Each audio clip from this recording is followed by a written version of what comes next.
Bem, vamos lá. Rodada boa é a que a gente ganha.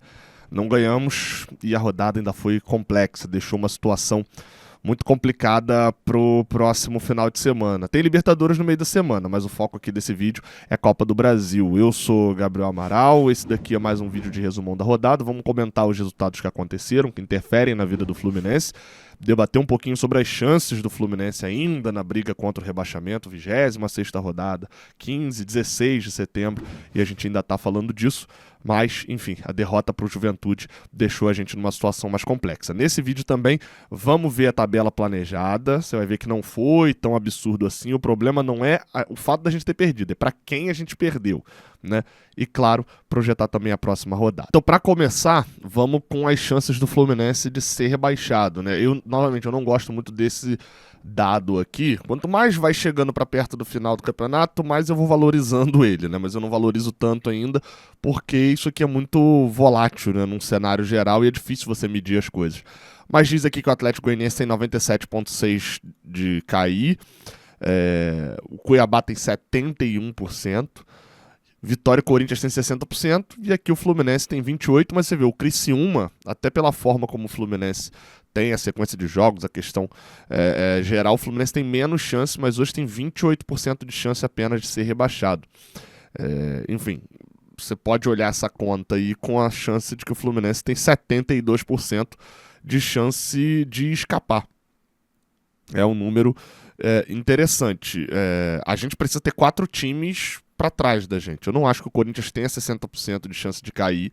Acho que a sequência do Corinthians ela era muito ruim.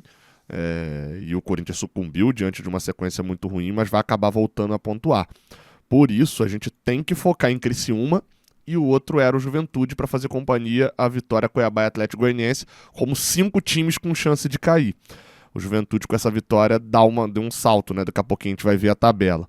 Vamos ver a outra tabela, essa que eu gosto mais, que é a de probabilidade de pontuação. O que é isso daqui? Basicamente se você fizer 52 pontos, quantas por cento de chance você tem de cair? Nenhum.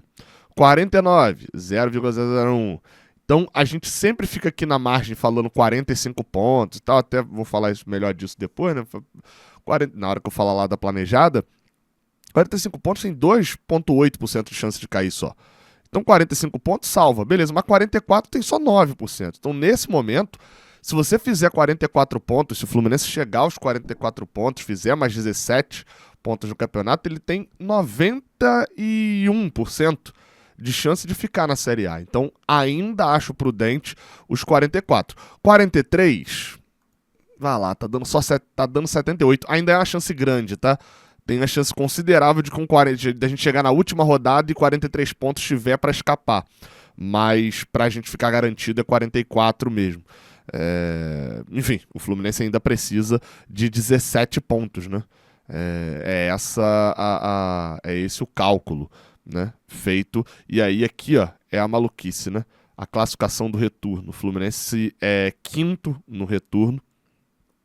Se você olhar aí na tela, o Fluminense é 5º, todos agora já com 7 jogos, exceto o Internacional e Cuiabá, né? Mas o Fluminense tem 13 pontos. Se tivesse ganhado esse jogo de hoje, iria empatar com o Fortaleza e teria um saldo de gols melhor. E seria líder do retorno. O Fluminense, se ganhasse o jogo de hoje, seria líder do retorno. Ou seja, tem uma reação acontecendo.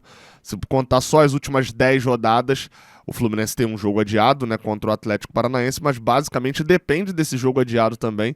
Só se ganhar aquele jogo contra o Atlético Paranaense, que está adiado, seria o melhor time das últimas 10 rodadas do Campeonato Brasileiro. Acho que é interessante falar isso porque às vezes a gente se perde um pouquinho no momento de derrota, né? E óbvio, a gente avalia também a atuação do time, mas ainda assim vale pontuar algumas coisas de que há um caminho, né? Mas vamos analisar a tabela agora, a tabela real, né? E os jogos da rodada. Então, vamos lá, vamos analisar os jogos da rodada, tá? Lembrando sempre, né? Aquele detalhe que eu falo, o jogo do Fluminense eu já falei, tem um vídeo específico aqui sobre ele, a derrota para o Juventude por 2-1. A rodada, assim, tudo eu poderia estar passando aqui por vários jogos, passar por vários jogos e falar, mas isso aqui não faz tanta diferença porque a gente ganhou. Então o olhar é sempre também enviesado de acordo com o resultado que aconteceu, né? Por exemplo, a vitória do Vitória, né? O triunfo do Vitória por 2-0 contra o Atlético Goianiense foi horrível pro Fluminense. porque isso colocou o Vitória, tudo bem, com né, um jogo a menos e tal, atrás ali do Fluminense por 2 pontos, mas possibilitou o Vitória, que venceu por 2-0 o Atlético Goianiense fora de casa, que é o que eu chamo de jogo conta de luz. O que é jogo conta de luz? O Atlético Goianiense está morto no campeonato, 18 pontos a caminho do rebaixamento. Meu amigo, se tem uma conta que você precisa pagar na tua casa, é a conta de luz, porque, pô, vai cortar tua luz, você paga a conta de luz antes de pagar, sei lá, outras coisas aí, antes de pagar a internet, porque senão você não tem na internet. Então, é a obrigação, entendeu? É o que você tem que fazer. E é o caso do Vitória, que ganhou o Atlético Goianiense fora de casa. E aí, na próxima rodada, tanto o Vitória quanto o Corinthians, que perdeu pro Botafogo, fazendo um jogo duríssimo com o Botafogo, jogando, competindo. O Corinthians é um time que tem competido muito. Os dois podem ultrapassar o Fluminense, porque os dois têm 25, o Fluminense tem 27. Novamente, o Fluminense tem um jogo a menos, mas esse jogo a menos não aconteceu ainda, né? E aí, você vai ver os adversários. O Corinthians tem uma conta de luz para poder pagar, e o Vitória pega um Juventude muito mais tranquilo, né, com 32 pontos em 11º, que pode, por exemplo, ir até Salvador, uma viagem bem complicada para o Juventude, né? Mas ir até Salvador e cogitar um empate, alguma coisa. Então, vai pegar um time um pouco mais aliviado ali, de certa maneira. E aí não é absurdo a gente achar que o Vitória e o Corinthians ganham seus jogos. Vão a 28 pontos e o Fluminense pode ser 18º, tendo um clássico contra o atual líder do campeonato dentro do Maracanã. Isso no meio de confronto da Libertadores. Então, esse resultado do Vitória foi muito ruim. O do Corinthians, no geral, foi bom, né? Sempre aquele detalhe que eu falo. É minha avaliação que não é o resultado para os tricolores, é o resultado para o Fluminense, né? O Atlético Paranaense 1-1 com Fortaleza pelo menos segurou um pouco o Atlético nessa briga. O Atlético está envolvido nessa briga. Tem 2 jogos a menos, mas um deles é contra a gente. Então, se a gente ganhar, por exemplo, a gente empata em pontos com eles. Então, o Atlético, por enquanto, está nessa briga, sim. Jogo muito melhor do que o Fortaleza, mas só empatou, né? Golaço do Moisés, por sinal. E aí é um detalhe até sobre o Fortaleza. O Fortaleza ficou batendo nessa tecla um tempão. Não, estamos 1 ponto atrás do Botafogo, mas a gente tem um jogo a mais, um jogo a mais, um jogo a mais, um jogo a mais, um jogo a mais. Quando teve um jogo a mais, perderam para o Internacional e agora estão em terceiro. Então, né, tem que ter cuidado com esse jogo a mais. No domingo, o Palmeiras enfiou 5-0 no Criciúma. Tem curiosidade aqui pra ver, porque eu vi que foi, tipo assim, com uns 5 minutos, 3 minutos, 8 minutos. Foi bizarro. Foi uma sequência de... Deixa eu ver se aqui tem nos lances. Vai ser difícil de ver agora, né? Mas foi uma parada de um gol atrás do outro no início, um 3-0 fulminante com 15 minutos. Palmeiras enfiou 5-0, bom pro Fluminense, segura o Criciúma com um ponto só a mais do que a gente, em 15º, a gente estava passando o Criciúma, inclusive. E essa goleada também ferra o saldo do Criciúma, né? Porque o Fluminense tem uma campanha muito parecida e o saldo do Criciúma era -2, -3, né? Então, o saldo do Fluminense, que é horroroso, né? Perdeu muitos jogos por 2 gols de diferença e perdeu muitos jogos também no geral, né? Já faz seu saldo ser ruim. Pelo menos agora tem um saldo melhor do que o Criciúma no empate. O Fluminense, por exemplo, está como se tivesse empatado em pontos com o Criciúma. Porque se ele fizer um pontinho, ele passa. Obviamente que o saldo ainda está muito colado também, né? Esse resultado, pelo menos, foi bom. O empate do Red Bull com o Grêmio, eu diria que também é positivo. Também segura que o Red Bull Bragantino, tal qual o Atlético Paranaense, não é time para brigar na parte de baixo da tabela. Mas aí você segura esses times aqui embaixo, faz com que eles, numa escorregada ou outra, eles acabem entrando nesse contexto. E o Grêmio, que chegou a estar à frente no placar 2 vezes, não dispara. O Grêmio ainda não conseguiu desgarrar, né? O Grêmio tem 28 pontos, tem um jogo a menos do que a gente, né? 2 a menos do que o geral, mas é um time que não desgarrou da parte de baixo ainda. É aquele problema que eu sempre falo do Fluminense. O Grêmio também tem um problema parecido. O Grêmio já teve uma reação, a reação já deu uma cansada, aí já voltou, agora já tá fazendo um campeonato como se estivesse no meio de tabela, só que o Grêmio é 14º, o Grêmio tá a 3 pontos. Vitória e Corinthians, se ganharem o jogo da semana que vem, como eu falei, eles empatam em pontos com o Grêmio. O Grêmio que recebe o Flamengo na arena do Grêmio, um jogo também muito difícil. É o 4º colocado do campeonato, né? Em que pese o Flamengo ter empatado com o Vasco num jogo igual, tá? O Flamengo talvez tenha sido um pouquinho melhor, o Vasco foi melhor no primeiro tempo. Esse empate por 1-1 é bom pra gente, muito mais no sentido de segurar os 2 adversários. Porque hoje o Vasco não briga pra cair, a verdade é essa. O Vasco faz um campeonato de meio de tabela que pode render ele uma vaga pra Libertadores. 35 pontos, precisa fazer, se o Vasco perder 5 jogos seguidos, ele ainda assim vai ter 8 jogos para fazer 9 pontos. Então, assim, são 3 vitórias em 13 jogos que ele precisa, né? Ou seja, o Vasco tem que se esforçar muito para brigar para não cair. Pode acontecer, né? Pelo histórico. Cruzeiro e São Paulo também é um jogo que não é pro nosso bico, né? 1-0, gol do William, golaço até. Cruzeiro e São Paulo fazem um campeonato muito igual, né? Aquele campeonato que ninguém tá prestando atenção no Brasileirão. E o Bahia 3-0 no Atlético Mineiro. Interessa a gente, acho que o Atlético também não é um time que está no contexto de rebaixamento, está 2 pontos acima do Bragantino, mas tem um estofo de time muito melhor, né, para poder ficar na parte de cima. Mas nos interessa, o Atlético, pelo que eu vi, ia com um time misto. Nos interessa por conta da Libertadores. Everson, Mariano, Bruno Fux, Rubens, já é time misto mesmo. Tem um Batalha aqui, tem um Everson, tem um Fausto Vera também, enfim. Um outro titular, o Scarpa entrou, o Hulk foi titular, um time misto lá pra Bahia. O 3-0 pelo menos afeta o moral deles pra vir aqui pro Maracanã. Feita a análise de todos os jogos, falta Inter e Cuiabá. Se o Cuiabá me inventar de ganhar esse jogo no Beira-Rio, aí, meu amigo, começa o desespero, tá? Esse jogo é nessa segunda, 8 da noite. O Cuiabá vai receber o Cruzeiro na Arena Pantanal. Se ganhar, o Cuiabá faz um milagre, faz um strike na semana, meu amigo. O Cuiabá pode terminar à frente da gente, que ele pode ir a 28 pontos. Olha só, hein? Olha só o tamanho dessa derrota, cara. Falando da nossa classificação planejada, né? Pelo menos isso. Dá pra gente considerar um contexto positivo, pelo menos, olhando a nossa classificação planejada. Se você pegar o vídeo da última análise de rodada que eu fiz, né, após a vitória contra o São Paulo, vai estar lá no subtítulo bem assim, ó, criamos uma gordura, ou criamos uma gordurinha, alguma coisa assim.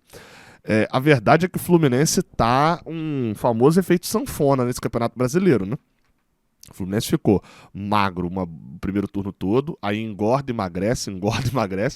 E é engraçado porque eu previ alguns resultados com base em o Fluminense vai ganhar times que estão mais na parte de baixo, vai perder para times que estão mais na parte alta. Inclusive até fiz uma troca aqui agora. Né, como foi marcado o jogo contra o Atlético Paranaense, esse jogo contra o Flamengo fica logo na beira da semifinal da Libertadores.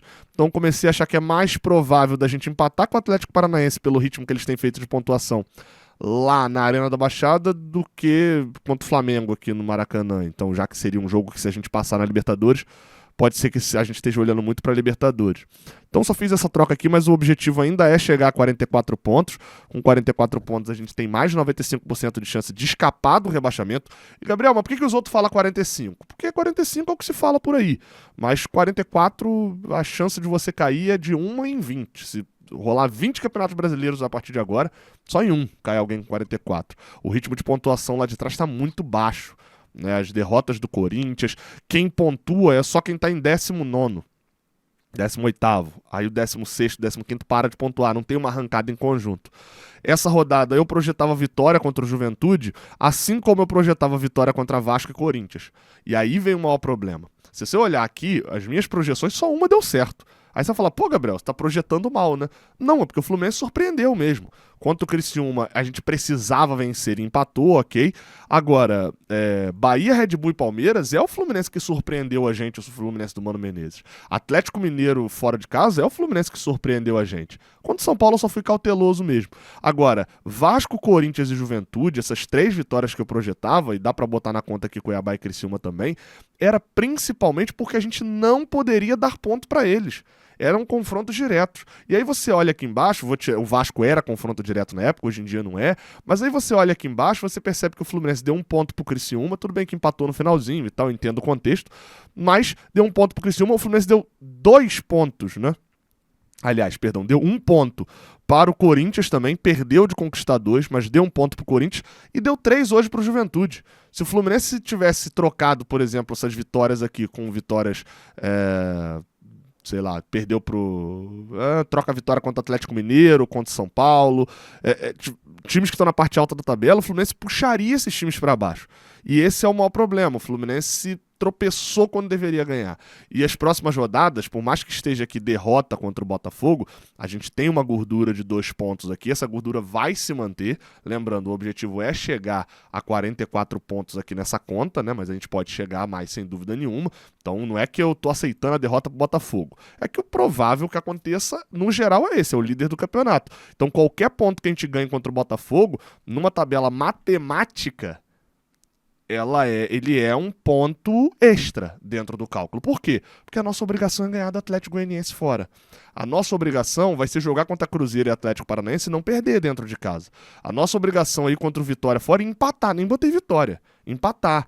E dali pra frente ganhar Grêmio, Criciúma, Cuiabá em casa. A nossa obrigação é essa. O que a gente fizer de fora da nossa obrigação ou vai projetar a gente para disputar uma vaga de uma competição sul-americana, caso a gente não seja campeão da Libertadores, ou então vai criar gordurinha pra gente queimar. O problema é que o Fluminense queimou gordurinha num jogo que ele ganhava até quase 40 do segundo tempo.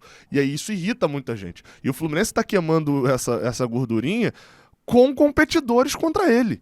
O Fluminense não tá queimando a gordurinha num jogo contra o Flamengo, que hoje não compete com a gente. Num jogo contra o Internacional, que tá na parte mais alta da tabela. Contra o Palmeiras. O Fluminense tá queimando essa gordurinha contra o Juventude. Contra um time que, se a gente tivesse ganhado hoje, a gente ultrapassaria. Então acho que o maior problema até agora, e principalmente dessa rodada, foi justamente esse. A possibilidade de entrar no Z4 na próxima rodada é algo que, de fato, eu acho que seria muito ruim pro moral. O Mano Menezes até concorda, porque ele fala com isso sobre a questão do São Paulo, né, no jogo contra o São Paulo, da importância de não voltar pro Z4. O Fluminense, se voltar pro Z4 nesse momento, seria muito ruim, seria um jogo, uma pressão gigante para um jogo contra o Atlético Goianiense, sem contar o quanto que isso afetaria no clima contra o Atlético Mineiro. A derrota de hoje, ela ainda deixa a gente com uma gordura de 2 pontos, ainda estamos num caminho rumando a se salvar no Campeonato Brasileiro, não tem desespero total, mas tem sinal de alerta, tem preocupação. Fluminense, um time que tá jogando quase que no limite como o Fluminense tá. O Fluminense chegou num determinado momento da temporada que já estava naquela de ganhar X pontos, de que ninguém conseguiu fazer isso, ninguém conseguiu escapar na situação que o Fluminense chegou. Na verdade, o Fluminense chegou numa situação onde ninguém conseguiu não terminar na lanterna. Então, quem tá nesse limite não pode desperdiçar ponto bobo. Tem jogo que, beleza, não dá pra ganhar, você empata. O jogo contra o Juventude dava pra ganhar. A frase que o Mano Menezes fala contra o Corinthians e contra o Criciúma são válidas. Pô, tem jogo que não dá pra ganhar, você segura um ponto. O problema contra o Juventude é que o resultado tava na mão do Fluminense, o Fluminense desperdiçou. Por desatenção, por achar que de repente já tá vivendo 2023 de novo. Vamos lá, o jogo contra o Botafogo vai ser muito importante pra gente conseguir pontos a mais, atrapalhar a vida deles, obviamente, né? Mas conseguir pontos a mais nessa caminhada e, além disso, vamos ver como é que vai ser o contexto do jogo contra o Atlético na quarta-feira para saber da Libertadores. Não acho que deva poupar contra o Botafogo, não acho que deva priorizar nenhum dos dois jogos, nem contra o Atlético, nem contra o Botafogo. Acho que a gente tem time para jogar esses 4 jogos em sequência e aí depois ver, classificou no Brasileiro, na Libertadores, está com pontos sobrando no Brasileirão, pode segurar um jogador aqui, um jogador ali, mas para isso tem que fazer o dever de casa e, no caso, o dever de fora também. Tamo junto, espero que você tenha gostado desse vídeo. Se gostou, deixa o like aqui embaixo. Até a próxima, valeu!